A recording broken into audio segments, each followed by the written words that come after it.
Hello, good morning sa tanan online morning devotion nga gahimoon sa matag sa isa buntag adlaw karon nga Monday, primerong adlaw nining simanahan no. So ang ngayon lamang dapat lamang atong sugdan ang atong adlaw karon pinaagi sa mga pagdaig mga pagpasalamat sa atong Ginoo. Labi na kay gipabuka pa niya ang atong mga mata no nining adlaw nga Monday. O come on, let's start the day right by worshiping our God. Hello, Giselle, Villanueva Clarin, Cagayan de Oro City. Nagpabilin pagyapon ang atong added unto us.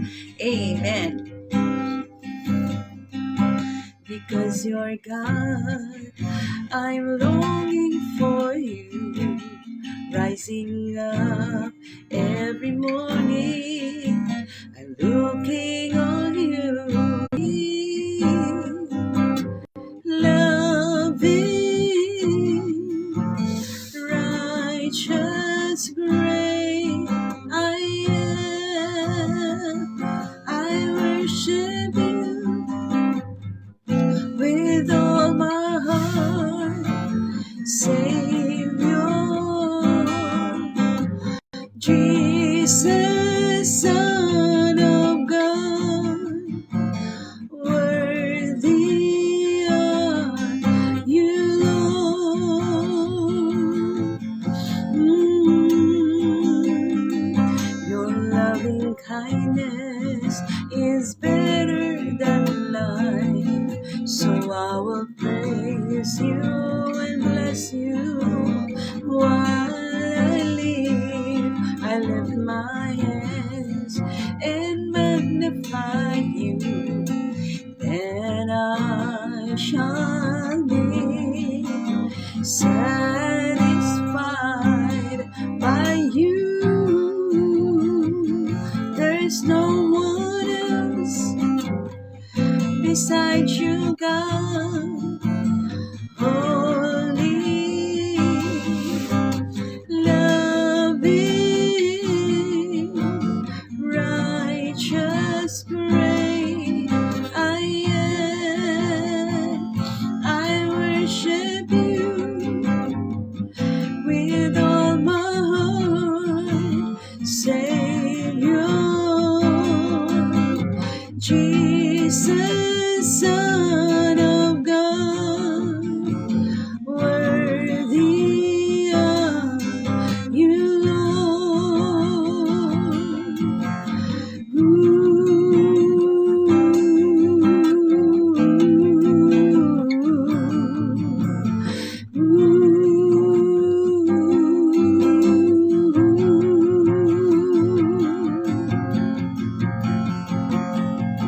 There's no one else beside you, God. Holy, loving, righteous, great I am.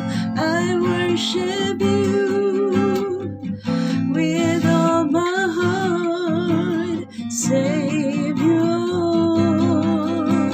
Jesus, Son of God, worthy are you, Lord. Worthy are you, Lord. Oh God, we give you praise. We give you glory, oh God. We give you honor. Oh, for you are worthy, oh God. Ang among mga matao, imo ming gi-enable nga mobangon, Lord. Thank you kaayo Ginoo, Lord, sa imong padayon Ginoo nga pagtagad, pagatiman, pagamuma kanamo, pagbantay kanamo, Lord, nga bisan pa sa panahon sa tibok gabi nga pagpangatulog, Lord, imo kami nga gibantayan, oh God. Oh, thank you kay sa nga adlaw, Lord, nga Lunes, primerong adlaw ni simanaha. Thank you kaayo nga imo na usab nga gihatag kini kanamo, Lord, sa kadako ang pribilehiyo, Lord, nga makapadayon kami pag kinabuhing Kristohanon ug makaalagad kanimo ug makapabuhat sa mga buhaton nga may kalambigitan sa imong kahimayan. Thank you kaayo, Lord, sa dawata nga among mga pagpasalamat, Lord. Dawata nga among mga pagdaig pagimaya pinaagi sa gamhanan nga ngalan Ginoong Kristo nga among Ginoo manluluwas. Amen. Hallelujah, hallelujah. God bless us all. Tanan nga na mga namangon og sayo karon, ang Dios magapanalangin kanato. Amen. So naata karon sa Ezekiel chapter 44. Diri sa Ezekiel chapter 44, medyo namungod hayag-hayag na no sa gawas. Medyo paspasan nato gamay. Diri sa Ezekiel chapter 44, actually, it talks about the rules and regulations no nakita nato sa 43 nga mipuyo na gyud ang himaya sa Ginoo no tanaw nato lapitan nato kadyot ang 43 chapter 43 ang new temple nga gi-restore ni Lord gipuyo sa iyang vision nga ipuyo na si Lord sa bagong templo nga gitukod ni Lord o gi-restore ni Lord no nga bagong templo. So nahisgutan nato nga ang bagong templo actually karon sa panahon nato mao nga atong kasing-kasing nga gi-build una ni Lord ay dayon niya gipuy-an no and then gipuy-an na dayon sa iyang presensya sa iyang balang Lord unya naghimo na si Lord og mga rules and regulations no nakita ni Ezekiel gihapon ang vision so nagpadayon ang vision nga nakita ni Ezekiel so naana ang presensya ni Lord but there are regulations nga lapitan nato duha lang atong makita diha o atong kutloon diha sa chapter diha sa verse 1 diha sa verse 1 to 3 no makita nato dina nga gi-mention din na ang word nga prince, no? The prince. Naada sa verse 1 to then he brought me back to the outer gate of the sanctuary. Ang guide kang Ezekiel, no? Gidala na po siya sa gawas na sa templo, the outer gate of the sanctuary, gate of the sanctuary, which faces towards the east. Sidlakan, no? Atubangan or entrance sa sidlakan nga bahin sa templo. So gidala na pud siya dito but it was shut off no dinhi and the Lord said to me, this gate shall be shut, it shall not be opened, and no man shall enter by it, because the Lord God of Israel has entered by it, therefore it shall be shut. Then sa 3, verse 3, as for the prince, because he is the prince, he may sit to eat bread before the Lord. He shall enter by way of the vestibule of the gateway and go out the same way. So, sa nakita ni Ezekiel nga vision, gidala siya balik sa nag-guide niya, gidala siya balik sa outer court, sa kanang sidlakan nga bahin, entrance sa sidlakan. The reason nga nganong sira kay didto ni agi si Lord, ang presensya ni Lord didto ni pass by, didto ni agi. So si Lord mismo ang nagay nga ikan karon kining ni ang entrance gate sirad-an na ni, no sirad-an na ni. Ug in siya nga kung dunay mo agi ka so sirad-an siya but when the prince no ang prinsipe moagi makaagi siya ray makaagi ani ang prinsipe siya ray makaagi ani siya ra poy siya makasulod moagi sa pagsulod siya ra poy moagi sa paggawas siya ra gyud walay lain nga makaagi ani ang prinsipe so the prince mentioned signifies no nag-signify ang prince nga gi-mention as for the prince because he is the prince he may sit in it to eat bread before the Lord. He shall enter by way of the vestibule of the gateway and go out the same way. So makasulod siya, makaagi siya, diha siya maagi sa pagsulod, diha siya maagi sa paggawas. Ang pangutana kinsa ni nga prince nga gihisgutan dinhi. So atong tan-awon kinsa ni no? Kinsa ni ang prince nga gihisgutan dinhi. So ang prince nga gihisgutan dinhi, the prince in the vision of restoration is also called God's servant. Nga maunang naas kang King David sa tan-aw nato sa gisulti sa 34:23 ato lang paspasan no sa Ezekiel chapter 34 verse 23 tan-aw nato kadyot. Nganong gi-address ingon din na sa 34 verse 23 and I the Lord will be their God and my servant David. So kining the prince dinhi nga gi-mention dinhi sa verse 3 si King David ang gikuan ani. That is 22 sa 20 I will sa 23, I will establish one shepherd over them, and he shall feed them. My servant David, he shall feed them, and has spoken. So other terms, the prince is God's servant David. So meaning si David ra ang hari ra o ang prince na ang makasulod dinha.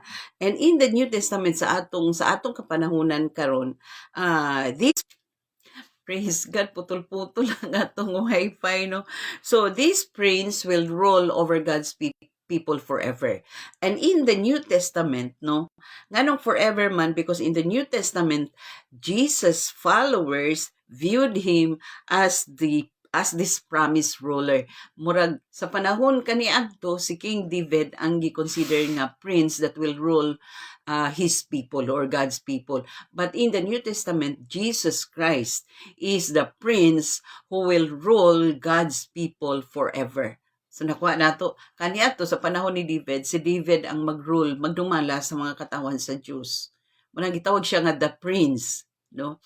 But the prince in the New Testament nga gi-signify nato sa kang King David nga time, no, during the restored temple nga gi-restore ni Lord, is Jesus Christ, who shall rule God's people forever and ever. So mao na siya ang unang nakita natong nasabta nato diha sa verse 1 sa chapter 44 sa Ezekiel verse 1 to 3 nga dili na bisan kinsa ang maka dito ni agi si Lord sa diyang nipuyo na si Lord sa templo nga restored temple na. So ang makaagi lang aside sa presensya ni Lord, ang makaagi lang adto nga entrance gate sa restored temple, new temple. Hallelujah, putol na po si King David ra so it signifies na the prince only the prince is the one can pass by sa mao nga entrance gate. Siya ray makaagi adto, which signifies in the Old Testament King David, no, God's servants David. So siya ra, but in the New Testament, in the New Covenant na si Jesus na, because Jesus Christ is the one who shall rule God's people forever. So wala siya nga ato nakita sa verse 1 to 3. And then in verse 10 to 14, dili na nato basahon, no, kay taas kay sa nga tanan. Nakutlo nato dito nga the Levites, the group of Levites, no, were given the rule, no, as gatekeepers and temple attendant. Kinahanglan nga naagi ipangbutang ni Lord nga mga in charge sa pagdumala sa templo. So ang group of Levites were given that kind of role. Sila ang natagaan og role nga mag-manage sa templo. So bali nakita nato in the New Testament, no, nakita nato nga ang mga Levites,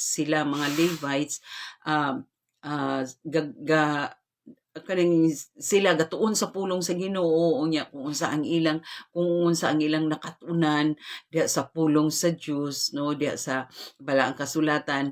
Mao ni ang lang gagamiton una how to manage sa ilang pag-manage, no, sulod sa templo sa atong karon, sulod sa church, no. Mao ni ang gagamiton na based on what the Lord has said, based on kaning the word of God pinaagi sa pulong sa Ginoo, sa ilang nangakatunan nga pulong sa Ginoo, mo na ilang gibasihan sa pag-manage o pagdumala sa temple, or in other words church, no. So munang sila ang natagaan og rule to manage, no, sa templo as gatekeepers and temple attendant.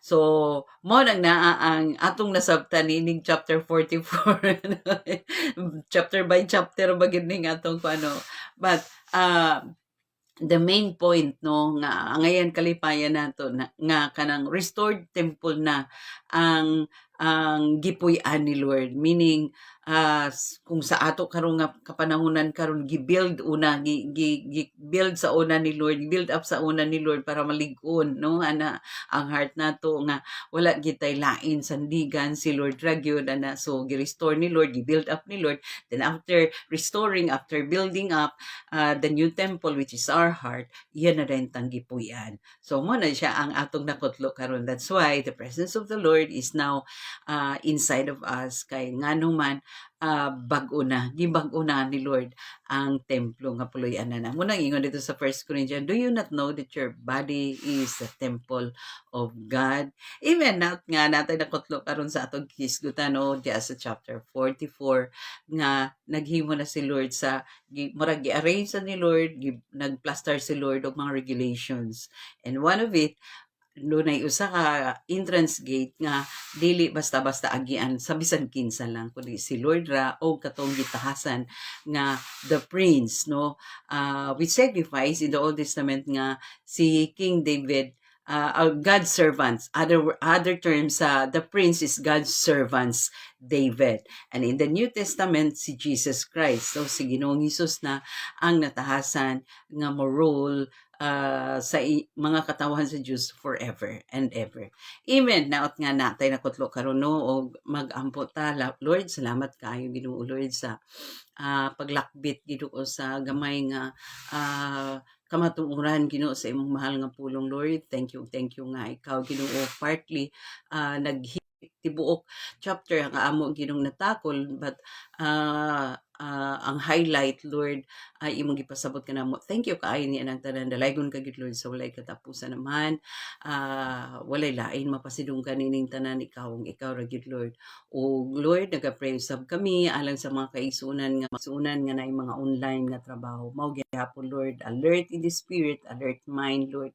Ihatag kanila sa mga kaigsunan usab nga naay mga business nga gipang manage taga-isab sila Ginoo og alert nga mind Ginoo bisan pa man Ginoo Lord sa kaalam to manage sa ilang mga business o labaw sa tanan sa pagpasidungog kanimo Lord tungod kay naa kanimo ang kagahuman to allow them to prosper o God. Busa salamat ug salamat kayo dalaygon ka gid Lord sulay katapusan amhan.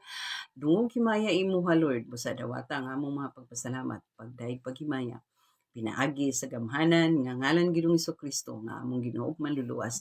Amen. God bless us all until next morning.